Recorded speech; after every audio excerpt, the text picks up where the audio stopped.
फरीदाबाद से अंगद ने पूछा है कि मेरी वाइफ बहुत डोमिनेटिंग है। मैं कभी कभार अपने दोस्तों के साथ एक दो पैग पीना चाहता हूँ, पर मेरी वाइफ को ये पसंद नहीं है। अगर मैं महीने में एक बार भी किसी दोस्त के साथ एक दो पैग पी लूं या सिर्फ बियर ही पीना चाहूं, तो वो बहुत क्लेश कर देती है।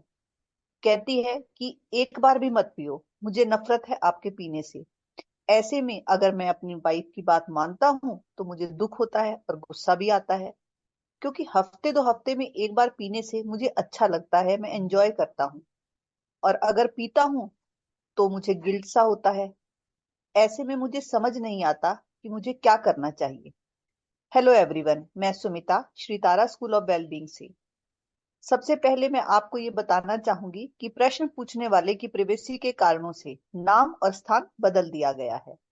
अंगद की समस्या का उपाय बताने के लिए मेरे साथ हैं श्री तारा की फाउंडर और relationship expert Shanti Pahawa, retired associate professor Delhi university. Over to Shanti ma'am. हाँ सुनीता, देखिए, अंगद की समस्या पर बात करने से पहले हम बात करते हैं डोमिनेट करने या डोमिनेट होने के कुछ महत्वपूर्ण पहलुओं की। सबसे पहले तो हम ये देखें कि डोमिनेट करना और डोमिनेट होना नेचर की तरफ से भी हमारे अंदर होता ही है। जैसे कि प्रकृति में बड़े जीव छोटों को खा जाते हैं, और उसी तरह हम इंसान भी अपने से कमजोर को डोमिनेट करते हैं और अपने से ताकतवर को डोमिनेट हो जाते हैं। पर हम इंसान तो अपने से ज्यादा बड़े और ताकतवर प्राणियों पर भी हावी हो ही पाते हैं। हाँ, क्योंकि यहाँ बात मानव जाति की हो रही है, तो यहाँ ताकत का मतलब फिजिकल स्ट्रेंथ से नहीं है। यहाँ बात है ब्रेन पावर की। इसलिए तो वर्क प्लेस पर बॉस कैसा भी हो, उसकी बात प्रिवेल होती है। खैर, आज की इस क्लास में तो हम बात करेंगे हस्बैंड वाइफ के रिश्ते में डोमिनेट होने की या डोमिनेट करने की, जो कि बराबरी का रिश्ता है। जहां बात बराबरी की हो, वहां मनुष्यों के मन का स्वभाव ऐसा है नहीं कि वो ज्यादा देर तक डोमिनेट हो सके। हमारा मन लंबे टाइम तक इसे चला नहीं पाता, क्योंकि ये स्वाभाविक नहीं है। प्रकृति के बाकी जीवों और इंसानों में ये फर्क है कि इंसानों के पास बुद्धि और विचार एक ऐसा टूल है जिससे वो देख सकता है कि अगर इससे दिक्कतें आ रही हैं तो इसे रोका जाए। पर रोका तभी जा सकता है ना, जब हस्बैंड या वाइफ को अपना डोमिनेट करना दिखता हो। करीब करीब सभी को लगता है कि हम तो एक दूसरे के भले के लिए अपनी बात कह रहे हैं। जैसे कि अंगद की वाइफ अंगद के भले के लिए ही उसे ड्रिंक करने से रोकती है। हाँ, दूसरा पहलू यही है कि जो डोमिनेट कर रहा होता है उसे अपना डोमिनेट करना दिखता नहीं है। उसे तो लगता है मैं बस अपनी बात कह रही हूँ, वो भी ऐसी जिसमें इनकी भलाई है, जो इनकी हेल्थ के लिए भी जरूरी है, और उसी में हमारे घर की भी भलाई है। भला चाहने की आड़ में पति पत्नी दोनों ही एक दूसरे को जबरदस्ती करते ही हैं, लेकिन लगता दोनों को ही है कि मैं डोमिनेट नहीं करता, बल्कि दूसरा मुझे डोमिनेट करता है। अब अंगद के केस में अंगद की पत्नी को तो यही लगता होगा ना कि मैं तो इसके भले के लिए इसे ड्रिंक करने से रोकती हूँ, उल्टा ये मुझे डोमिनेट करता है, तभी तो मेरी बात नहीं मानता, इतना मना करने के बावजूद भी पी ही लेता है। कभी कभी ऐसा भी देखने में आता है कि दोनों में से एक कुछ ज्यादा ही तेज तर्रार होता है और दूसरा दबा हुआ होता है। तो जो दबता है उसे और दबा दिया जाता है। असल में हस्बैंड वाइफ में कोई कितना भी खुद को दबा हुआ समझे, कमजोर समझे या शरीफ समझे, जनरली दोनों हस्बैंड वाइफ एक दूसरे को डोमिनेट कर रहे होते हैं, करना चाहते हैं। दोनों का तरीका अलग हो सकता है। जैसे नॉर्मली मेल्स चिल्लाकर या किसी किसी केस में मारपीट करके डोमिनेट करते हैं, और लेडीज रोकर, अपने मायके जाने की धमकी देकर या मायके जाकर या बच्चों को पीट कर या खुद को पीट कर अपनी बात मनवाना चाहती हैं। बात मनवाना यानी डोमिनेट करना। और इन सम केसेस उल्टा भी होता है कि जेंट्स रो देते हैं और लेडीज हाथ में आई किसी भी चीज को फेंक कर मार देती हैं, पर दोनों को ही पक्का पक्का लगता है कि वो तो डोमिनेट कर नहीं रहे, वो तो अपनी सही और उचित बात के लिए कोशिश कर रहे हैं। किसी को भी नहीं लगता कि वो डोमिनेट कर रहा है, सभी को लगता है कि दूसरा ही डोमिनेट कर रहा है। लेकिन शांति जी, कुछ केसेस में या कुछ घटनाओं में या कहीं किसी के बिहेवियर या आपस में इंटरेक्शन में साफ साफ दिख भी जाता ही है कि हस्बैंड वाइफ में से कौन ज्यादा डोमिनेटिंग है। लेकिन ये भी कोई ब्लैक एंड व्हाइट की तरह क्लियर नहीं होता। कुछ लोग घर में पूरी धौंस दिखाते हैं, लेकिन घर के बाहर वो ज्यादातर चुप रह जाते हैं या हंसकर बात को टाल देते हैं। और फिर घर आकर महाभारत होता है।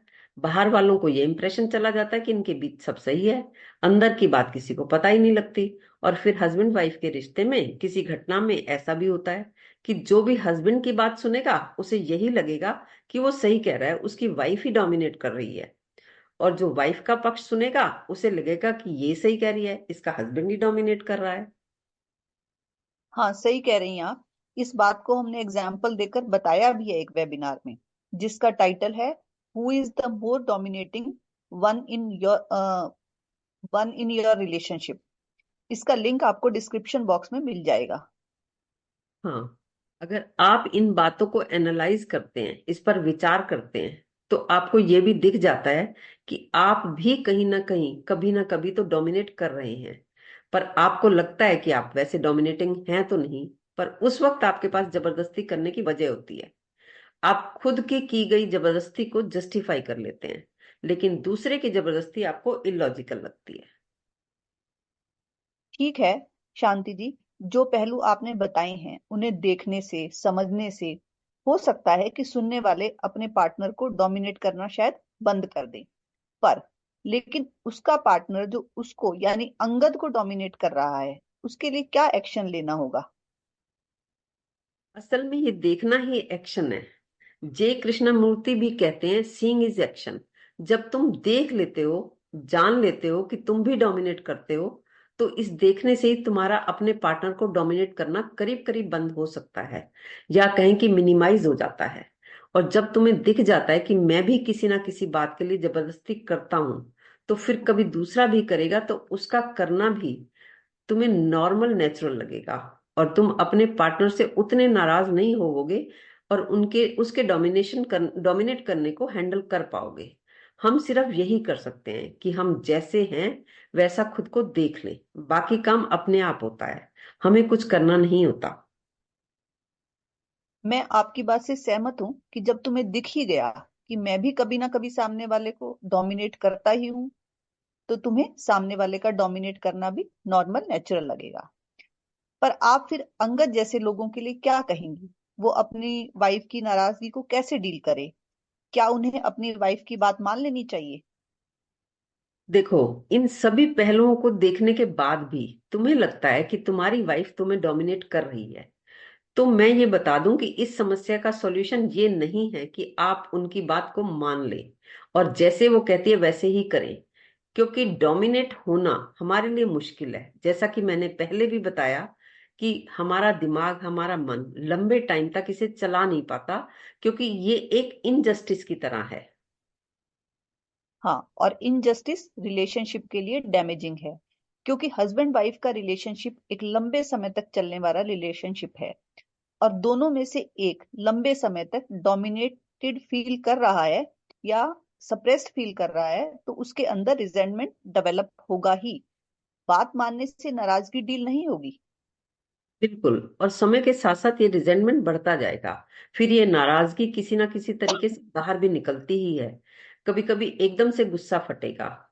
अगर तुम्हारा स्पाउस तुम्हें डोमिनेट करता है, यानी तुम्हें तुम्हारी मर्जी के खिलाफ कुछ करने को मजबूर करता है, और तुम वो नहीं करते, तो वो गुस्सा करता है या टेंट्रम थ्रो करता है या चीखना चिल्लाना, रोना धोना शुरू कर देता है। जैसे अंगद की बात को लिया जाए, उसे तो ड्रिंक करना पसंद है। अगर वो दोस्तों के साथ एक दो पैग भी कभी कभी पी ले तो वाइफ क्लेश कर देती है। वाइफ कहती है कि एक बार भी मत पियो, मुझे तो नफरत है। तो इस केस में हस्बैंड का पीने का मजा ही चला गया। इस चक्कर में वो कभी तो पी भी लेता है, कभी छोड़ भी देता है। तो ये हस्बैंड पर जबरदस्ती है। सही कह रही हैं आप। अगर किसी को भी अपनी मर्जी के खिलाफ कुछ ऐसा करना पड़े जो उसे पसंद ना हो, या वो छोड़ना पड़े जो उसे बहुत पसंद हो, तो ये जबरदस्ती ही है। लेकिन ये जबरदस्ती इसलिए चलती रहती है क्योंकि लगता है कि अगर सामने वाले की बात ना मानी गई तो वो फिर बहुत क्लेश करेगा। तो ये डोमिनेट होना चलता ही रहता है। और अगर दो में कोई एक डोमिनेटेड फील कर रहा है, तो उसे उस रिश्ते में कोई उस रिश्ते में कोई जान नहीं होगी। जो दबा हुआ फील करता है उसके मन में उस माहौल के लिए डिसलाइकिंग हो जाएगी। वो अपने पार्टनर को भी डिसलाइक करने लगेंगे। डोमिनेशन और सप्रेशन हस्बैंड वाइफ दोनों के लिए ही डैमेजिंग है। पर इसमें उस इंसान की भी तो जिम्मेदारी है जो अपने ऊपर जबरदस्ती होने दे रहा है। यहाँ मेरा एक प्रश्न है आपसे कि कोई भी डोमिनेट होना तो नहीं चाहता, तो क्या कारण हो सकता है आपके अनुसार कि कोई अपने ऊपर जबरदस्ती होने देता है? असल में अपने ऊपर जबरदस्ती कोई नहीं चाहता, लेकिन एक डर होता है कि सामने वाला इतना गुस्सा करेगा, चिल्लाएगा, या कभी गालियां देकर बात करेगा, और कभी कभी वायलेंट भी हो जाते हैं लोग, कभी खुद को ही मारने लगते हैं या दीवार में टक्कर मारने लगते हैं। उससे आप डर जाते हैं और सोचते हैं कि मेरी हिम्मत नहीं है उसे कुछ भी बोलने की। इससे तो अच्छा है कि वो जो बोल रहा है या जो चाह रहा है वो मैं कर ही देती हूँ। तो ये एक तरह का डर है जिसकी वजह से आप उनकी बात मान लेती हो। दूसरा डर है कि घर का माहौल खराब होगा, घर की शांति भंग होगी, या वो मेरा पार्टनर नाराज हो जाएगा, फिर खाना नहीं खाएगा या घर से ही चला जाएगा। हाँ, क्योंकि कोई चाहता नहीं कि घर में क्लेश हो या घर का माहौल खराब हो या कोई नाराज हो। तो सामने वाला सोचता है चलो छोड़ो, उसकी बात मान ही लेते हैं। लेकिन क्या ये सब प्रेशर डालने के तरीके नहीं है? बिल्कुल, ये तरीका ही है अपनी बात मनवाने का। तुम्हें डर लगा रहता है कि दूसरा नाराज ना हो जाए, तो तुम्हारा एक ही काम रह जाता है कि उसे संभाल संभाल कर रखना है। आप हर कदम डर डर कर रखते हो कि ये नाराज ना हो जाए, और फिर तुम सामने वाले की बात मानकर घर में शांति बनाए रखने की कोशिश में भी रहते हो। तुम्हें लगता है कि ठीक है, थोड़ा सह लेते हैं, कम से कम इससे घर में लड़ाइयां तो नहीं हो रही। हाँ, हो सकता है कि चुप रहने से आपस में लड़ाइयां कुछ कम हो, पर इससे सहने वाले के मन में शांति तो नहीं हो सकती। पर रोज रोज की लड़ाइयों में भी मन बहुत खराब होता है। तो फिर करें तो करें भी क्या? ये तो इधर कुआं उधर खाई वाली बात हो गई। इसका इलाज क्या है? इलाज ये नहीं है कि आप उनकी हर बात मानते चले जाओ। इसके लिए कभी कभी लड़ाई भी करनी पड़े तो करो। यहाँ लड़ाई करना आपकी जरूरत है। अगर आप ऐसी उनकी बात बार बार मानकर शांति बनाए भी रखते हो, तो लगता तो है, तो आपको ये है कि कम से कम घर में लड़ाई तो नहीं हो रही, घर में शांति तो बनी हुई है। पर ये शांति नहीं है। असल में घर में शांति नाम की कोई चीज होती ही नहीं। शांति आपके मन में हो सकती है, मन में ही होती है। इस घर की शांति के नाम पर तो एक ने दूसरे को दबा रखा है। इससे अच्छा तो यह है कि दोनों आपस में बराबर हैं और लड़ रहे हैं, कोई किसी को दबा नहीं रहा। हाँ, ठीक कह रही हैं आप कि कपल्स में लड़ाई होना नॉर्मल बात है। इसके लिए हमारा एक एपिसोड भी है जिसका टाइटल भी यही है कि क्या पति पत्नी में लड़ाई होना नॉर्मल बात है। ये एपिसोड 109 है। इसका लिंक आपको डिस्क्रिप्शन बॉक्स में मिल जाएगा। हाँ बिल्कुल, आप दोनों दो अलग अलग इंसान हो। दोनों की अलग अलग समझ है, अलग अलग इच्छाएं हैं, दोनों के अलग अलग विचार हैं, दोनों के अलग अलग बैकग्राउंड्स हैं, अलग अलग लाइकिंग्स और डिसलाइकिंग्स हैं। तो कॉमन चीजों पर, कॉमन इश्यूज पर लड़ाई होना नॉर्मल सी बात है। जरूरी बात यह है कि एक साथ रहते हुए दोनों इक्वल फील करें। कोई एक दूसरे को डोमिनेट ना तो करे, ना ही खुद को डोमिनेट होने दे, ना ही कोई भी किसी को कंट्रोल करे। उससे रिजेंटमेंट डेवलप होता है। ठीक बात है। ये हम सभी का फंडामेंटल राइट भी है कि हम दूसरे की बात से डिसएग्री कर सके और कह सकें कि इस या उस कारण से मैं तुम्हारी बात नहीं मान सकता या नहीं मान सकती। हाँ, ये केवल आपका राइट ही नहीं, आपकी अपने प्रति ड्यूटी भी है कि खुद पर किसी की जबरदस्ती ना होने दो। अगर आपका कुछ करने का मन नहीं है तो आप मना करो, ये आपका हक है। ऐसा नहीं है कि आपको अपने पार्टनर की हर बात माननी जरूरी है। ठीक है, आप एक दूसरे के लाइफ पार्टनर हैं, तो ये जरूरी है कि आप एक दूसरे की बात को सुने और कंसीडर भी करें, और आपको जचे तो जरूर माने। लेकिन किसी कारण से ना जचे तो आपका हक है कि आप कारण बताकर मानने से इनकार करें।